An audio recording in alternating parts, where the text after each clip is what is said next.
Balik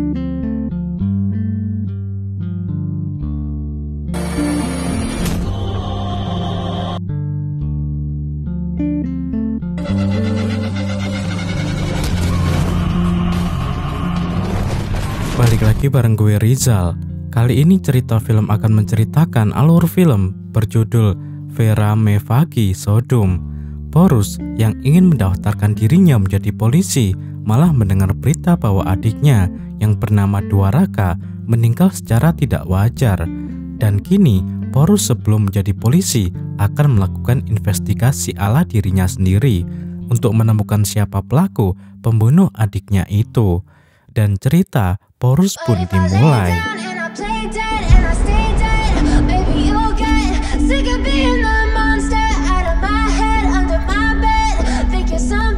Purushottam atau Porus adalah seorang pemuda yang berambisi menjadi polisi. Adik perempuannya bernama Dwaraka adalah seorang mahasiswi. Ayah mereka adalah seorang polisi kelas bawah. Sementara ibunya adalah seorang ibu rumah tangga yang selalu mendukung putranya dan menganggap Porus adalah anak yang luar biasa. Tetangga mereka, Faisal, adalah teman sekampus Dwaraka yang menyukai gadis itu. Porus memiliki kawan setia berjuluk Talapati, memiliki kebiasaan jatuh cinta dengan wanita berbeda setiap bulannya, dan sering mengganggu mereka melalui surat cinta. Hari itu ketika hendak mengantarkan Dwaraka ke kampus sekaligus mengantar makanan pada ayahnya di police station, motornya mogok. Alhasil, Porus menitipkan adiknya kepada Faisal. Kemudian setelah motornya usai dibenahi bersama Talapati, Porus hendak mengantarkan makanan ayahnya. Namun dalam perjalanan, mereka mendapat sebuah auto tertabrak oleh pengemudi mobil yang mabuk. Penumpang auto tersebut adalah seorang ibu dan balitanya yang terpental saat kecelakaan terjadi. Tergerak jiwa patriotis Porus untuk menolong para korban. Namun tiba-tiba polisi datang menghadangnya sembari berkata jika mereka akan mengurus semuanya. Namun apa yang terjadi? Nampaknya pimpinan polisi itu mengenal 3 pemuda mabuk yang mengendarai mobil tersebut.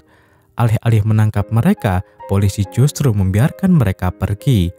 Usai mengantarkan makanan ayahnya, Porus melihat polisi yang tadi ditemuinya justru menggelandang sopir auto dan menuduhnya bersalah sebab mengemudi dalam kondisi mabuk. Melihat kejanggalan itu, Porus berusaha mengatakan kebenarannya. Namun polisi yang bersangkutan menghardiknya. Kemudian sang ayah dan pamannya yang juga seorang polisi mendatangi Porus, mengatakan bahwa sebenarnya mereka tahu bahwa bukan sopir auto pelakunya. Namun semua pelaku berasal dari keluarga kaya. Polisi pun tak dapat berbuat apa-apa. Sontak, Porus geleng kepala mendengar pernyataan pamannya. Sementara itu, Porus memiliki seorang kekasih bernama Maithili yang bekerja di sebuah bank. Saat itu Maithili berkata bahwa orang tuanya hendak menjodohkannya dengan pemuda lain. Sebab itu, Maithili meminta Porus melakukan sesuatu. Hubungan keduanya memang belum juga mendapatkan persetujuan dari orang tua Maithili, sebab Porus belum mapan dan berpenghasilan. Kali itu untuk terakhir kalinya, Porus bertindak lebih frontal dalam menggagalkan acara perjodohan kekasihnya. Bersama Talapati, ia datang dan langsung mendatangi Maithili di kamarnya. Gadis itu menarik Porus ke dalam dan keduanya memutar dialog sebuah film 17 tahun ke atas. Bertujuan supaya didengar oleh semua yang ada di rumah itu. Taktik mereka berhasil dan pihak keluarga calon mempelai pria membatalkan perjodohan tersebut. Begitu pula yang terjadi pada ayah ibu Maithili saat mengira anaknya telah bertindak di luar jalur. Akhirnya dengan terpaksa menerima pinangan Porus untuk putrinya dan menyetujui hubungan mereka. Di tempat lain, beberapa penduduk melakukan demo menolak kelanjutan aktivitas pabrik yang ada di situ. Sebab berdampak pada kesehatan masyarakat setempat, salah seorang anak telah terjangkit leukemia dan ayah anak itu, Parishuttam, menuntut sang pemilik pabrik. Seorang anggota parlemen sekaligus industrialis bernama Nedun Selian untuk bertanggung jawab atas hal tersebut. Nedun Silian sendiri yang dalam waktu dekat hendak mencalonkan diri kembali sebagai anggota parlemen, gelisah memikirkan solusi untuk tetap menjaga nama baik dan kehormatannya di mata masyarakat. Sebab saat itu media telah ramai menyorotinya. Sementara itu, siang malam, Paris Utam tak hentinya memberikan wawasan kepada penduduk desanya untuk waspada atas aktivitas pabrik yang ada di lingkungan mereka. Upayanya pun tak sia-sia, sebab semua penduduk setuju dengannya untuk memprotes keberlangsungan aktivitas industri yang berdampak buruk bagi kesehatan. Suatu hari, Dwaraka pulang dengan terisak sembari menggenggam sebuah bola kriket di tangannya. Ia menceritakan bahwa seseorang yang tergila-gila padanya, Guna, adik dari seorang gangster lokal, Selvam, mengganggunya dengan memukulkan bola ke dadanya. Merasa adiknya dilecehkan, Porus tak terima dan mendatangi Guna di lapangan saat pemuda itu bermain kriket bersama kawan-kawannya. Tanpa banyak cakap, Porus mengajar semuanya dan mematahkan lengan Guna.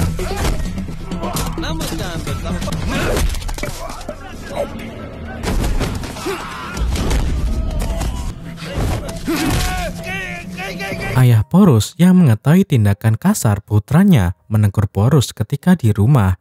Tentu saja Porus memiliki alasan untuk itu. Ia tak akan serta-merta memukul seseorang jika orang itu tak membuat masalah. Apalagi dalam hal ini pemuda itu telah mengganggu adiknya. Maksud ayahnya baik, selama Porus tak dapat mengendalikan emosinya akan sulit mencapai posisi menjadi polisi. Tapi ya begitulah Porus. Ia pemuda yang berprinsip dan berpegang teguh pada prinsipnya. Baginya, siapa yang salah haruslah dihukum. Esok harinya, sepulang dari kampus, Guna dan kawan-kawannya menghadang Faisal dan Dwaraka yang saat itu berboncengan. Guna mengancam Dwaraka akan melukai Faisal jika ia tak menjauhi pemuda itu. Sepertinya cinta gila Guna pada Dwaraka benar-benar menjadikannya hilang akal. Hingga Faisal mendapatkan bogem mentah dari Guna karena mendekati Dwaraka. Kejadian itu mereka laporkan pada Porus dan akhirnya Porus serta keduanya mendatangi kediaman kakak Guna, Selvam.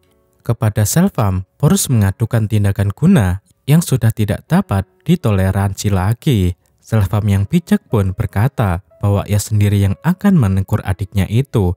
Hari itu juga sepulang dari kediaman Selvam, Faisal mengungkapkan perasaannya terhadap Dwaraka melalui Porus.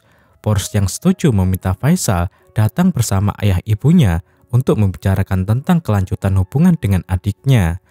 Beberapa hari kemudian, dua keluarga itu bertemu dan menciptakan kebahagiaan bersama.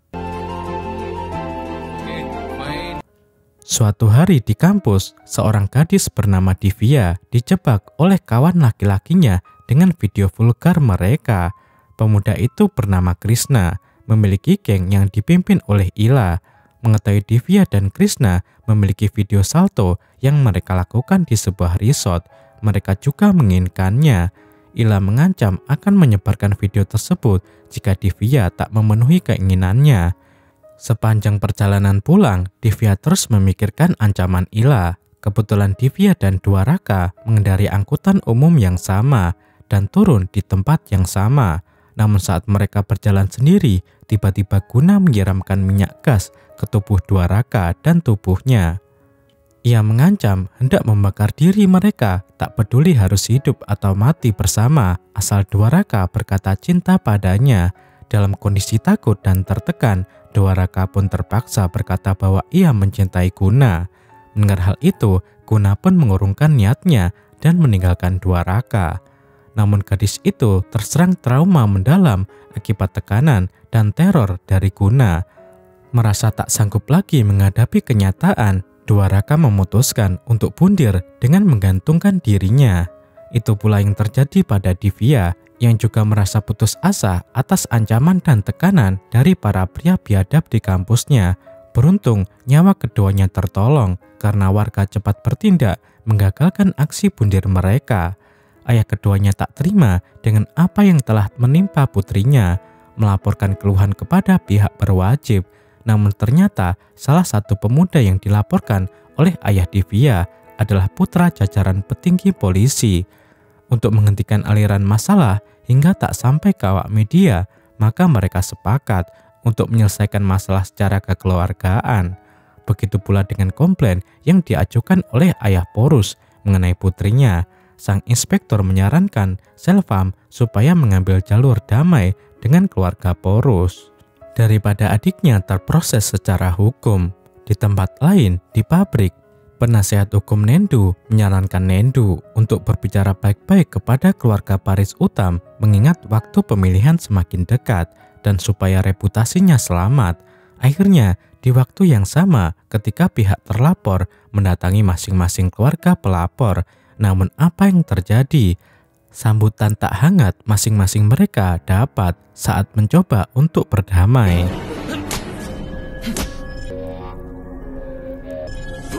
Dari peristiwa itulah muncul benih-benih dendam dalam diri mereka dan rasa haus untuk membalas tindakan yang dianggap penghinaan tersebut. Paris Utam yang saat itu tengah melakukan perjalanan telah lama diintai dan diikuti oleh anak buah Nedu, dan begitu ada kesempatan mereka menculiknya dan membawanya ke sebuah gudang tua. Sementara Dwaraka yang sedari tadi pamit pergi ke apotek tak kunjung pulang dan mulai mengundang kecemasan ibu serta kakaknya. Di mana di waktu yang sama, Ila dan dua temannya sudah bersiap untuk menculik Divya. Begitupun dengan Guna dan kawan-kawannya yang bersiap menangkap Dwaraka. Mengetahui adiknya tak kunjung kembali, Porus mencari-cari Dwaraka bersama Faisal. Sementara itu, Ila dan dua temannya baru menyadari jika mereka telah salah menculik. Gadis yang ditangkapnya ternyata Dwaraka. Dengan tangan Richard, Dwaraka berusaha melarikan diri dan menjauh dari mereka. Tepat saat itu di sebuah gudang, pengeksekusian Paris Utam dilakukan. Dan tak sengaja Dwaraka mencapai tempat itu, berharap mendapatkan perlindungan, namun yang terjadi adalah sebaliknya. Ia histeris melihat kepala terpenggal yang ada di lantai. Semua melongo sampai akhirnya Ila dan dua kawannya tiba. Ternyata mereka saling mengenal. Ila adalah adik Nedu Selan.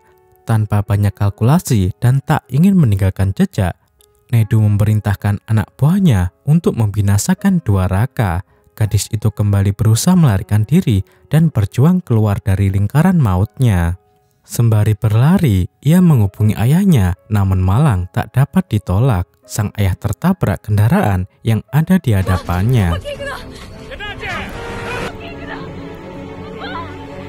Ia pun mencoba kembali menghubungi kakaknya, tapi handphone Porus sedang berada di sambungan lain. Menelepon Faisal pun handphone pemuda itu sedang di-charge. Tak ada jalan lain bagi Dwaraka. Dwaraka mengirimkan sebuah pesan suara yang kemudian dihapusnya saat anak buah Nedu menemukannya. Selanjutnya, Dwaraka mendapat penganiayaan dari para pria jahanam itu. Dalam sekaratnya, ia berbisik memperingatkan Nedu bahwa kakaknya akan datang dan menuntut balas atas apa yang telah mereka lakukan kepadanya. Dan itulah akhir dari hidup Dwaraka. Anak buah Nedu melaporkan bahwa gadis itu sempat mengirimkan pesan suara kepada kekasihnya yang kemudian dihapus. Tak ingin kedoknya terbongkar, Nedu memerintahkan antek andalannya bernama Raffi untuk meminta orang membunuh kekasih Dwaraka, yaitu Faisal.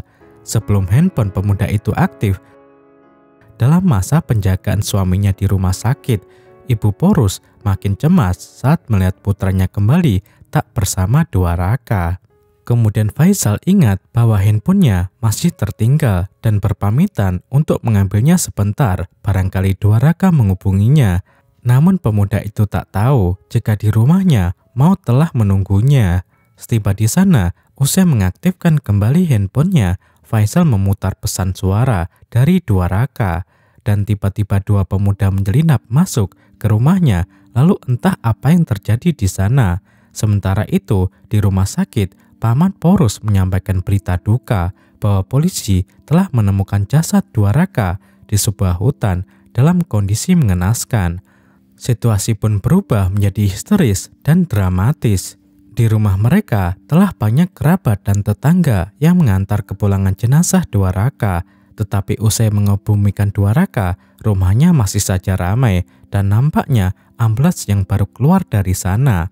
Keheranan Porus segera terjawab oleh polisi yang mengatakan jika Faisal ditemukan tewas bunder dengan dugaan tak kuasa melihat peristiwa yang menimpa kekasihnya. Tapi Porus tak begitu saja percaya dengan ucapan polisi. Ditambah lagi setelah itu tersiar berita terkait kasus kontroversi tentang kematian Dwaraka dan Faisal dalam waktu berdekatan. Media mengumumkan waktu kematian Faisal pada pukul 6.30 pagi dengan dugaan polisi bahwa Faisal frustasi melihat Dwaraka mati. Padahal penemuan jasad Dwaraka baru tersiar pada pukul 7 pagi. Bagaimana mungkin Faisal bunder lebih awal sebelum mendengar kabar duka Dwaraka? Tetapi tiba-tiba datang tetangga rumah mereka yang mengatakan jika pada waktu kejadian ia melihat dua pemuda mencurigakan turun dari lantai rumah Faisal. Porus dengan intuisinya langsung bergerak meng-cross-check lokasi dan CCTV. Dari sana ia berhasil mendapat potongan gambar pelaku. Kemudian tak sengaja Porus bertemu seniman jalanan yang memiliki kelebihan menerka wajah seseorang. Sekalipun tertutup sebagian, didapatlah sketsa wajah pelaku yang kemudian diketahui bernama Joseph. Tanpa membuang waktu, Porus mendatangi Joseph yang sempat melarikan diri, namun berhasil dicegatnya sebelum kemudian akhirnya Joseph tertabrak oleh kendaraan. Beruntung, Porus sudah sempat mengantongi sebuah nama dari Joseph, yaitu Mari. Porus pun mendatangi pangkalan preman dan mencari nama Mari. Mengira Porus tak berpotensi mengacau, mereka mempermainkan Porus hingga akhirnya mereka yang dipermainkan oleh pemuda itu hingga berhasil mendapatkan Mari.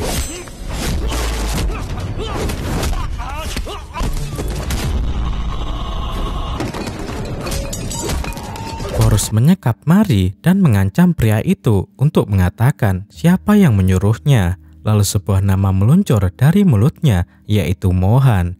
Saat Porus menelepon Maithili untuk mengecek akun-akun bank berdasarkan informasi yang diterima Mari mengirimkan foto diam-diam kepada Raffi dan mengatakan bahwa pemuda di hadapannya telah menemukan satu persatu jaringan mereka.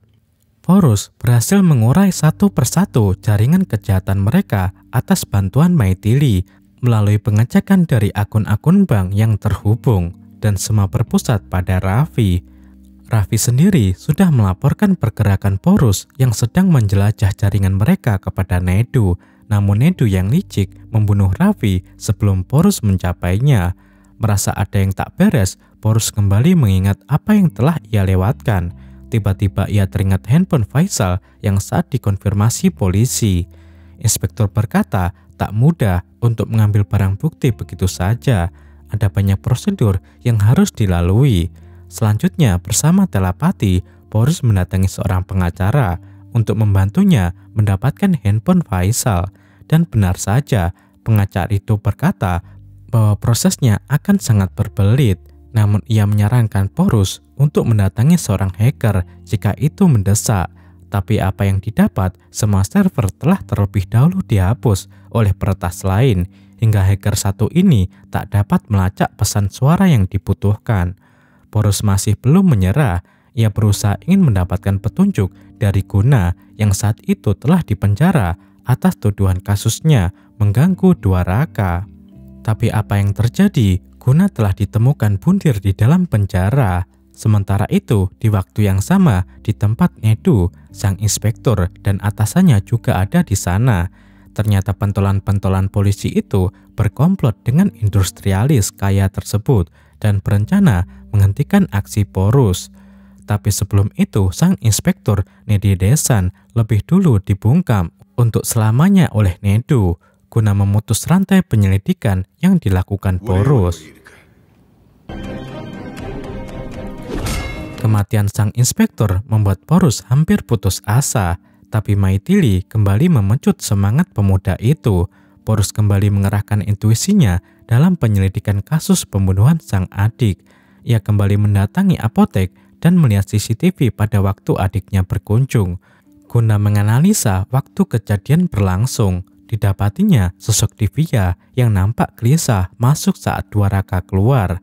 Dari penjaga apotek, Porus berhasil mendapatkan kontak Divya, lalu menghubunginya, namun sayang saat itu handphone Divya lowbat. Sementara itu, Ila yang telah mengaku pada kakaknya jika sebenarnya mereka salah tangkap gadis, diminta untuk sekaligus menghabisi Divya karena bisa sewaktu-waktu menjadi bumerang bagi mereka. Diikutinya Divya pulang dari latihan dan langsung menabrak motor gadis itu dan menyebabkan kecelakaan. Beruntung saat itu Porus datang menolong.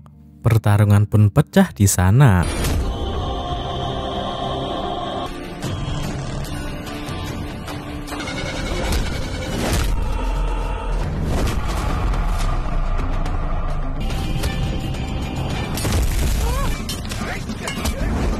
Tapi tiba-tiba seseorang berhasil menyayat leher Divya. Segera Divya dilarikan ke rumah sakit, tapi sayang nyawanya tak terselamatkan. Kabar tersebut pun terdengar ke telinga Naidu melalui anak buahnya yang mengintai di rumah sakit. Naidu bergembira atas kemenangannya, tapi kebahagiaan itu tak berlangsung lama sebab tiba-tiba terdengar sebuah suara terputar dari speaker. Ya, itulah suara pesan Dwaraka yang dikirimkan pada Faisal yang telah berhasil ditemukan oleh sang hacker. Pesan tersebut berisikan pengakuan Dwaraka tentang kejahatan Nedu, Selian, sang industrialis, serta adiknya, Ila. Penyebab dirinya terjebak dalam kondisi mengerikan itu. Nedu lemas mendengar bukti kejahatannya telah ditemukan. Akhirnya ia menculik ayah Porus, kemudian mengundang pemuda itu untuk menemuinya. Setibanya di sana, tak banyak bicara, pertarungan pun pecah.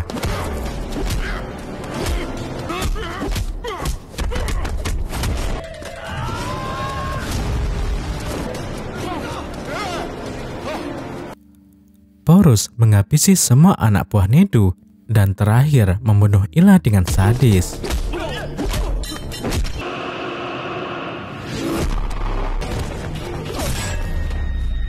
Tepat saat ia hendak membunuh Nedu, Selvam hadir membantunya menyelesaikan misi sekaligus membalas kematian Guna yang ternyata telah dibunuh oleh Nedu. 3 bulan kemudian, Porus lolos seleksi kepolisian dan siap mengemban tugas negaranya. Di waktu yang sama, ia melihat Katmukam, sang SP yang menunggu perkembangan laporan putranya yang telah hilang sejak 3 bulan lalu. Katmukam tak tahu jika pelaku pelenyap putranya kini berada di hadapannya. 3 bulan lalu, setelah ia mengalahkan semua anak buah Nedu, termasuk Ila dan 2 kawannya, Porus menyerahkan potongan-potongan daging mereka untuk makanan buaya, sesuai sumpah ayah Divya yang saat itu menangisi kematian putrinya. Sementara itu, Porus berhasil memberikan surat pembebasan lahan kepada keluarga Paresutam atas penghentian aktivitas pabrik Nedu Salian, dan film pun berakhir.